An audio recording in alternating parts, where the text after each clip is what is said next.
현수는 6개월째 천장에서 들려오는 기괴한 소리에 시달리고 있었다. 그것은 단순한 층간소음이 아니었다. 아이들이 뛰는 소리도 가구를 끄는 소리도 아니었다. 굳이 묘사하자면 끈적한 점액질을 묻힌 거대한 고무공이 바닥을 굴러다니며 살점이 뜯겨 나가는 듯한 소리였다. 찌르르 툭, 찌르르 툭. 일정한 간격으로 들려오는 그 마찰음은 현수의 신경을 면도날처럼 긁어댔다. 윗집 402호. 현수는 이미 수십 번도 넘게 올라가 문을 두드렸다. 하지만 돌아오는 것은 굳게 닫힌 철문과 숨소리조차 들리지 않는 기괴한 정적뿐이었다. 경비실에 항의도 해보았고 경찰에 신고도 해봤지만 소용없었다. 402호는 1년째 관리비만 꼬박꼬박 입금될 뿐 거주자의 정체를 아는 사람이 단 한 명도 없는 유령 같은 집이었다. 진짜 사람 사는 거 맞아? 아니, 사람이면 잠은 자야 할 거 아냐? 새벽 2시, 오늘도 어김없이 시작된 소음에 현수는 천장을 향해 빗자루 손잡이를 거칠게 휘둘렀다. 조용히 좀 해. 이 미친 인간아. 현수의 고함이 공허한 거실을 울렸다. 그런데 그 순간 평소라면 무시하고 계속 들려왔을 천장의 소음이 딱 멈췄다. 집안은 순식간에 진공 상태처럼 고요해졌다. 현수는 침을 삼키며 천장을 올려다보았다. 마치 윗집 거주자가 바닥에 귀를 대고 현수의 숨소리를 엿듣고 있는 듯한 불길한 예감이 스쳤다. 그렇게 10초 정도 흘렀을까. 띵동 마이너스. 정적을 깨고 울린 날카로운 인터폰 벨소리에 현수는 심장이 발등까지 떨어지는 기분을 느꼈다. 이 시간에 찾아올 사람은 아무도 없었다. 현수는 떨리는 손으로 인터폰 화면을 확인했다. 복도 조명은 꺼져 있었고 모니터에는 지지직거리는 노이즈만 가득했다. 누구세요? 대답은 없었다. 현수는 조심스럽게 현관문을 열었다. 복도에는 아무도 없었다. 차가운 공기만이 복도를 타고 흘러들어왔다. 현수가 문을 닫으려는 찰나 발치에 놓인 작은 택배 상자 하나가 눈에 들어왔다. 보낸 사람의 이름도 주소도 없었다. 오직 수령인 란에만 거친 필체로 이렇게 적혀 있었다. 401호. 당신이 간절히 원하는 것. 내가 원하는 거? 윗집 인간 죽이는 방법이라도 들었나? 현수는 조소하며 상자를 들고 들어왔다. 거실 탁자 위에 상자를 올려두고 커터칼로 테이프를 그었다. 상자 안에는 완충제인 뽁뽁이에 겹겹이 쌓인 묵직한 무언가가 들어있었다. 현수는 그것을 꺼내 천천히 펼쳤다. 그리고 그것의 정체를 확인한 순간 현수는 단발마의 비명을 지르며 상자를 바닥으로 내팽개쳤다. 상자 안에서 굴러나온 것은 사람의 얼굴이었다. 정교하게 만들어진 실리콘 가면이었지만 그 퀄리티는 단순히 장난감이라고 치부하기엔 지나치게 기괴했다. 만졌을 때의 체온, 피부의 모공, 미세하게 터진 실핏줄, 심지어 턱 주변에 거칠게 돋아난 수염 자국까지 완벽했다. 하지만 현수를 가장 공포스럽게 만든 것은 그 얼굴의 주인공이었다. 현수는 단번에 알아볼 수 있었다. 그 가면은 일주일 전 엘리베이터에서 딱 한 번 마주쳤던 402호. 남자의 얼굴과 토시 하나 틀리지 않고 똑같았다. 창백할 정도로 하얀 피부, 신경질적으로 날카로운 눈매, 그리고 오른쪽 눈 밑에 박힌 선명한 눈물점까지. 누가 이런 미친 장난을 치는 거야? 현수는 가쁜 숨을 몰아쉬며 바닥에 떨어진 가면을 노려보았다. 그런데 이상한 일이었다. 분명히 불쾌하고 혐오스러워야 하는데 가면을 보고 있을수록 가슴 깊은 곳에서 알 수 없는 충동이 치밀어 올랐다.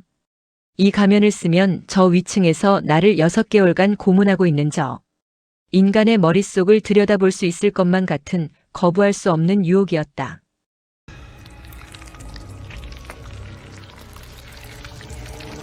현수는 홀린 듯 다시 가면을 집어들었다. 손가락 끝에 닿는 실리콘의 촉감이 기분 나쁘게 미끈거렸다. 그는 천천히, 아주 천천히 가면을 자신의 얼굴 위로 가져다 댔다. 가면의 안쪽 면이 현수의 피부에 닿는 순간 현수는 뇌가 타버리는 듯한 극심한 통증에 비명을 질렀다. 아, 가면의 가장자리가 마치 살아있는 생물의 촉수처럼 꿈틀거리더니 현수의 귀 뒤와 턱 밑, 그리고 머리카락 경계선을 파고들기 시작했다. 실리콘은 현수의 피부와 닿자마자 액체처럼 녹아내리며 모공 하나하나를 메우고 근육에 달라붙었다. 그것은 가면을 쓴 것이 아니라 타인의 피부가 자신의 얼굴 위로 이식되는 과정이었다. 고통이 정점에 달했을 때 현수의 시야가 급격히 뒤틀렸다.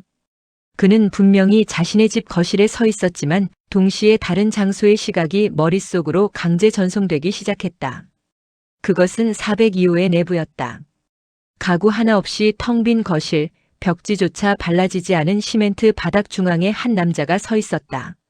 그 남자는 얼굴이 없었다. 눈, 코, 입이 있어야 할 자리에는 그저 매끄러운 살덩이가 덮여 있었다. 얼굴 없는 남자가 천천히 고개를 숙여 발밑을 내려다보았다. 그리고 그가 기괴하게 뒤틀린 발을 한 걸음 뗄 때마다 현수의 귓가에는 그토록 증오했던 소리가 천둥처럼 울렸다. 찌르르 툭, 찌르르 툭. 남자의 발은 인간의 것이 아니었다. 거대한 고무 빨판처럼 생긴 그것이 바닥을 디딜 때마다 살점이 뜯겨나가는 소음을 내고 있었다. 현수는 공포에 질려 거울을 보았다. 거울 속에는 자신이 아닌 402호 남자가 서 있었다. 현수는 미친 듯이 자신의 얼굴을 손톱으로 긁어댔다. 하지만 손끝에 걸리는 것은 실리콘이 아니라 감각이 고스란히 느껴지는 자신의 진짜 피부였다. 가면은 이미 그의 안면 근육과 신경, 혈관에 완벽하게 유착되어 있었다. 현수는 이제 가면을 쓴 것이 아니었다. 그는 402호 괴물의 껍데기가 되어버린 것이었다. 그때였다. 정적만이 흐르던 현수의 집 현관문 밖에서 묵직한 발소리가 들려왔다. 쾅, 쾅, 쾅. 현관문이 부서질 듯 흔들렸다. 그리고 문 밖에서 들려오는 목소리는 소름 끼치게도 현수 자신의 목소리였다. 문 열어. 내 얼굴 내놔, 이 도둑놈아. 띠리릭, 띠리릭, 띠리릭. 문 밖에 진짜 현수가 도어락의 비밀번호를 누르기 시작했다. 그것은 현수가 어제 날짜로 바꾼 오직 자신만이 알고 있는 비밀번호였다. 띠리릭 마이너스. 도어락의 잠금이 해제되는 경쾌한 비프음이 현수의 심장을 난도질했다. 육중한 현관문이 천천히 열리고 거실의 희미한 불빛 사이로 한 남자의 실루엣이 드러났다.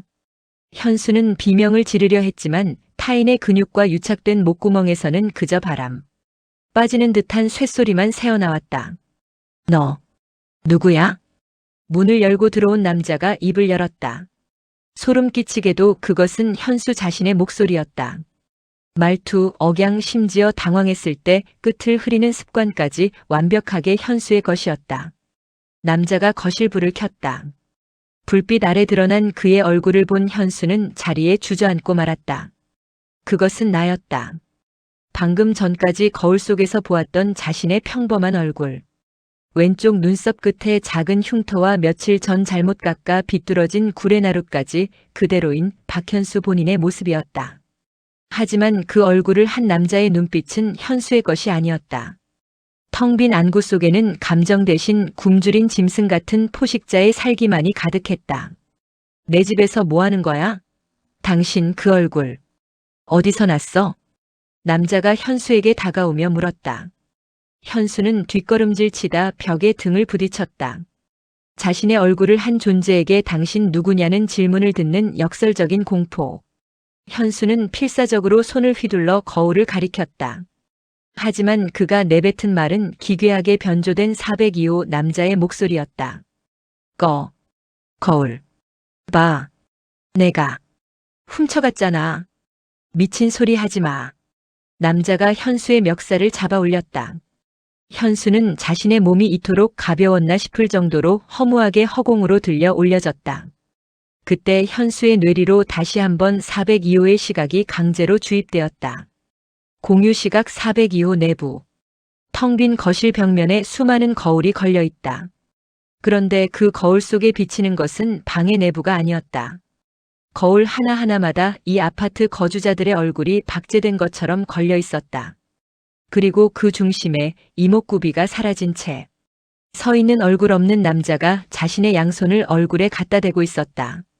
현수는 깨달았다. 지금 내 앞에 서 있는 이 존재는 402호의 괴물이 보낸 껍데기이고 진짜 괴물은 위층에서 거울을 통해 이 모든 상황을 조종하고 있다는 사실을. 끄악, 현수의 얼굴 근육이 경련하기 시작했다. 유착된 가면이 근육 조직을 파고들며 뇌신경을 자극했다. 동시에 윗집에서 들려오던 그 기괴한 소리, 찌르르 툭 하는 소리가 현수의 발바닥에서부터 직접 느껴지기 시작했다. 현수의 발이 기괴하게 비틀리며 신발을 뚫고 고무 빨판 같은 형태로 변해갔다. 아니야. 이건 내 몸이야. 내 얼굴이라고. 현수는 멱살을 잡은 남자의 얼굴을 손톱으로 세게 핥히었다. 찌잉 마이너스. 피가 터져 나와야 할 자리에 투명한 진물이 흘러나왔다. 남자의 얼굴 피부가 비닐처럼 늘어지더니 그 틈새로 붉은 근육이 아닌 검은 공동이 드러났다. 남자는 고통 조직조차 느끼지 못하는 듯 무표정하게 늘어진 피부를 다시 손으로 꾹꾹 눌러붙였다. 들켰네. 하지만 상관없어. 어차피 넌 이제 402호로 가야 하니까. 남자가 현수의 머리채를 잡고 현관 밖으로 끌고 나가려 했다. 현수는 필사적으로 저항하며 거실 탁자 위에 놓였던 커터칼을 집어들었다. 그리고 자신의 얼굴을 한 남자의 손등을 깊숙이 그었다. 서걱 마이너스. 마치 두꺼운 고무차륵을 써는 듯한 불쾌한 감촉과 함께 남자의 손등이 벌어졌다.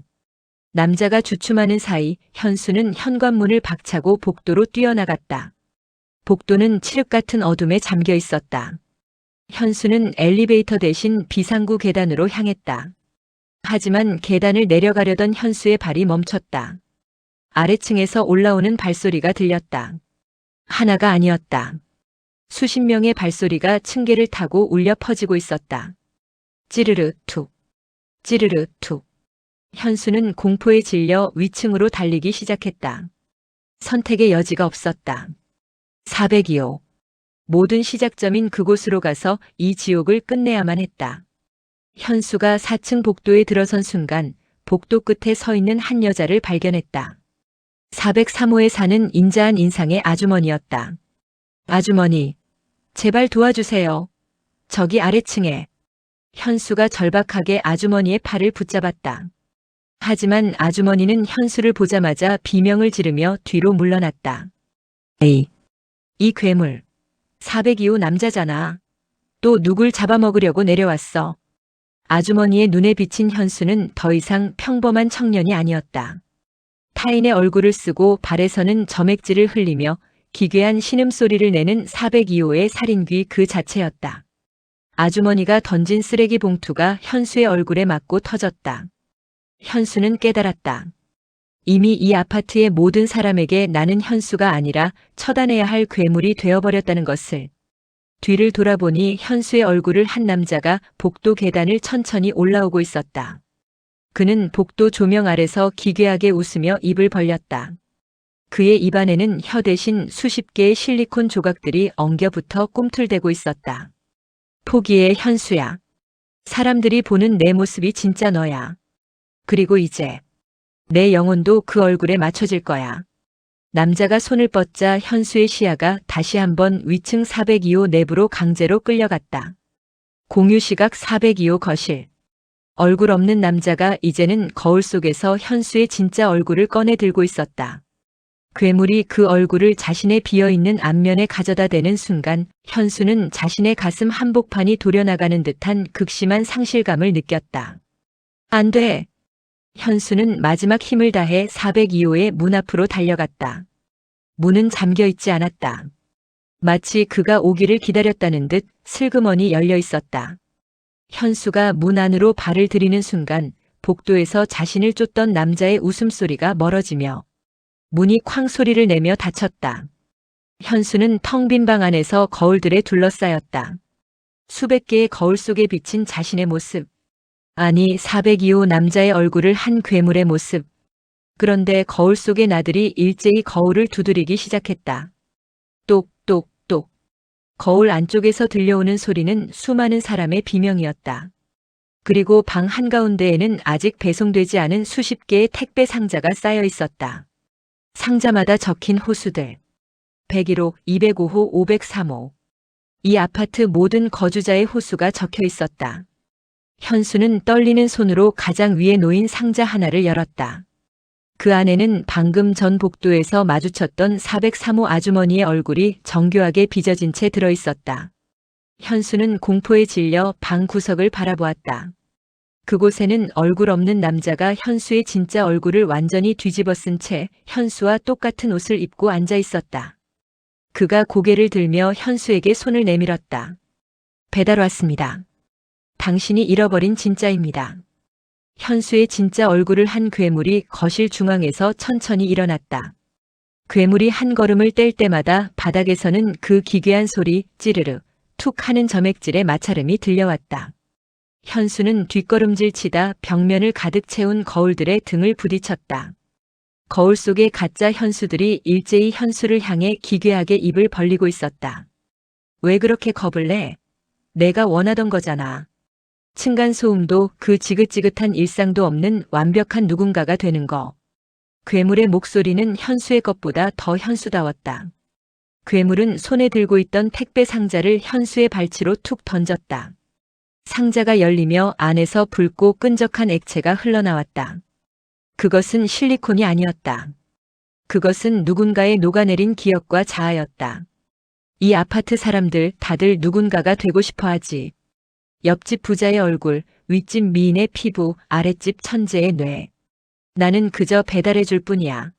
소음은 그 공정에서 발생하는 아주 사소한 찌꺼기일 뿐이고. 현수는 구역질을 참으며 벽에 걸린 거울 하나를 집어들었다.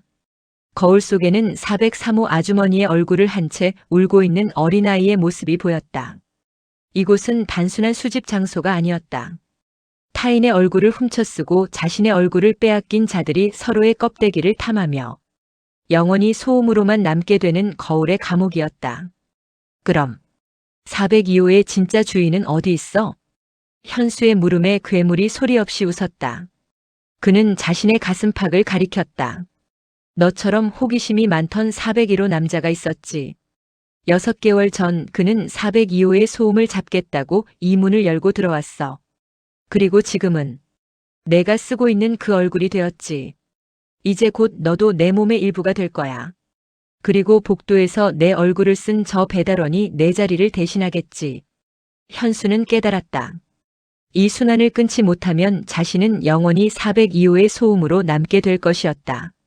현수는 결심한 듯 바닥에 떨어진 커터칼을 꽉 쥐었다. 하지만 그가 겨눈 것은 앞에 선 괴물이 아니었다. 바로 자신을 비추고 있는 거대한 거울들이었다. 이 모든 게 거울을 통해 연결되어 있다면 전부 깨버리면 그만이야. 현수가 미친 듯이 거울을 내리쳤다. 챙그랑. 날카로운 파편들이 사방으로 튀었다. 거울이 깨질 때마다 스피커에서 터져 나오는 듯한 비명소리가 방 안을 가득 채웠다.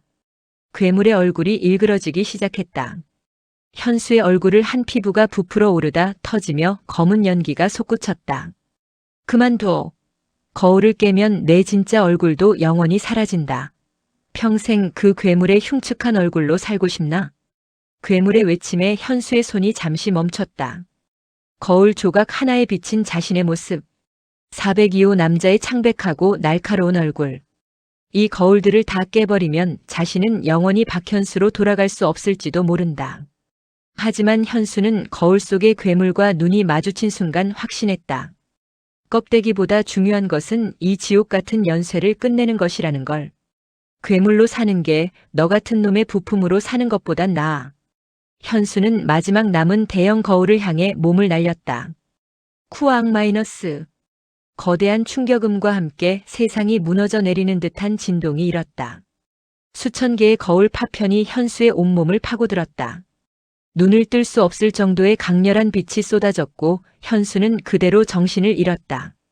얼마나 시간이 흘렀을까? 뺨을 때리는 차가운 새벽 공기에 현수는 눈을 떴다. 눈을 뜨자마자 보인 것은 자신의 집 거실 천장이었다. 귀를 기울였다. 정적이었다. 6개월간 자신을 괴롭히던 그 기괴한 찌르르, 툭 소리는 더 이상 들리지 않았다. 현수는 비틀거리며 일어나 화장실로 향했다. 심장이 터질 것 같았다. 거울 앞에 선 현수는 떨리는 손으로 전등 스위치를 올렸다. 하. 거울 속에는 익숙한 얼굴이 있었다. 왼쪽 눈썹에 작은 흉터, 비뚤어진 구레나룻. 박현수 자기 자신이었다. 현수는 주저앉아 오열했다. 꿈이었을까? 아니면 거울을 깨뜨려 저주를 풀어낸 것일까? 그는 자신의 얼굴을 더듬으며 살아있음을 실감했다. 그때였다. 띵동 마이너스. 정적을 깨는 인터폰 소리. 현수는 온몸에 털이 곤두서는 것을 느꼈다. 그는 공포에 질린 채 인터폰 모니터를 확인했다. 화면에는 아무도 없었다. 하지만 복도 바닥에는 익숙한 상자 하나가 놓여 있었다. 현수는 홀린 듯 문을 열었다. 상자 위에는 어제보다 더 선명한 필체로 이렇게 적혀 있었다. 반송 불가. 본인 수령 원칙. 현수는 떨리는 손으로 상자를 열었다. 그 안에는 아무것도 없었다. 텅 빈 상자 바닥에는 거울 조각 하나가 붙어 있었다. 현수가 그 거울 조각에 비친 자신의 얼굴을 보는 순간 그는 비명조차 지르지 못하고 굳어버렸다. 거울 속의 현수는 웃고 있었다. 하지만 거울 밖에 진짜 현수는 울고 있었다. 거울 속의 현수가 천천히 손을 뻗어 거울 밖으로 나왔다. 그는 현수의 목을 조르며 속삭였다. 거울을 깨면 진짜가 돌아오는 게 아니야. 거울 속에 갇혀있던 진짜 주인이 나오는 거지. 6개월 전에 박현수, 내가 훔쳐갔던 내 자리. 이제야 되찾았네. 현수는 깨달았다. 자신이 깨트린 것은 감옥이 아니라 괴물을 가두고 있던 봉인이었다는 것을. 지금 자신의 얼굴을 하고 서 있는 존재가 진짜 박현수이고 자신은 그저 6개월 전 그의 자리를 빼앗았던 이전의 배달 사고였음을. 현수의 피부가 다시 실리콘처럼 녹아내리기 시작했다. 그의 발바닥에서는 다시 끈적한 점액질이 흘러나왔고 이목구비는 매끄러운 피부 속으로 사라져갔다. 위층 402호에서 다시 소리가 들리기 시작했다. 찌르르 툭, 찌르르 툭. 아파트의 다른 집들 앞에도 하나둘씩 이름 없는 택배들이 놓이기 시작했다. 누군가는 부자가 되고 싶어 하고 누군가는 더 아름다워지고 싶어 한다. 그리고 402호의 배달원은 오늘도 묵묵히 그들의 욕망을 배달한다. 소리 내지 않고 조용히 당신의 껍데기를 바꾸러 가고 있다. 지금 당신의 문 밖에도 당신이 간절히 원하던 그 얼굴이 도착해 있을지도 모른다.